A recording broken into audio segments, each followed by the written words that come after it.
আমার বাচ্চারা যেহেতু সয়াবিন খেতে ভালোবাসে, তো এখন সয়াবিনটা করছি। আমি হরমোনাল ডিসব্যালেন্সের জন্য সয়াবিন বাদ দিয়েছিলাম, তো এখন আবার করছি বাচ্চাদের কারণেই।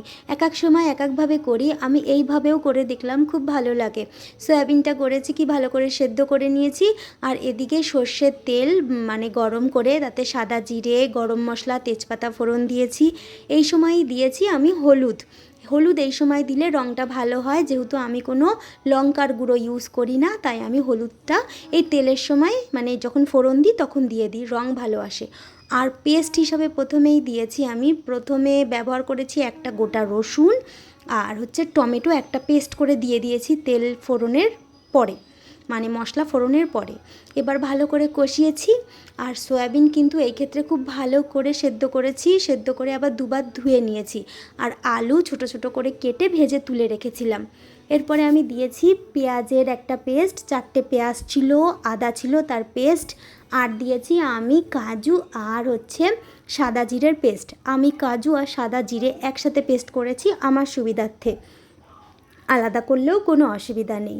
ভালো করে মশলা কষিয়ে আমি এই সয়াবিন আর আলুগুলো দিয়ে ভালো করে আবার মশলাটা কষিয়েছি। পুরো সয়াবিনটাই মানে মশলা দিয়ে কষিয়েছি। কি করেছি, আমি ধিমে আঁচে অনেকক্ষণ ধরে কষিয়েছি। আমি দেখেছি কষালে রান্নাটা ভালো স্বাদ হয়। এইভাবেই ঢেকে ঢেকে কষিয়েছি। যখন কষানো সম্পূর্ণ হয়ে গেছে তখন আমি গরম জল দিয়ে ওটা ফুটতে দিয়ে দিয়েছিলাম। তবে এই ক্ষেত্রে লবণটা আর লঙ্কাটা হচ্ছে নিজের স্বাদের উপরই মানে ব্যবহার করতে হবে। যাই হোক, এবার গরম জল দিয়ে আমি ঢাকা দিয়ে ওটাকে ফুটতে দিয়েছি, আর ধিমে আঁচে রেখে দিয়েছিলাম অনেকক্ষণ। আমার একটু কষিয়েই রান্না করতে ভালো লাগে, তো আমি সেইভাবেই করি। খেতে কিন্তু খুব স্বাদ হয়েছিল। আমার ছেলে এত ভালো খেয়েছে, ও আবার আমাকে এইভাবেই করতে বলছে। এই যে ঢাকা দিয়ে রাখা হয়েছে, যখন ফুটে গেছিলো তখনই কিন্তু আমি ঢাকা দিয়েছি আর ধিমে আঁচ করেছি। আর এই ক্ষেত্রে আমি একটু বাতাসা ব্যবহার করেছি চিনির পরিবর্তে। আর ছোটো ছেলেটা তুলে আমি লঙ্কা দিয়েছি, কাঁচা লঙ্কা, আর হচ্ছে গরম মশলা গুঁড়ো। আবার ঢেকে রেখে দিয়েছিলাম, আর ওপর থেকে একটু সর্ষের তেল দিয়ে দিয়েছিলাম। আবার মানে ঢাকা দিয়ে রেখে দিয়েছি ধিমে আঁচে। 5 মিনিট মতো রেখেছি।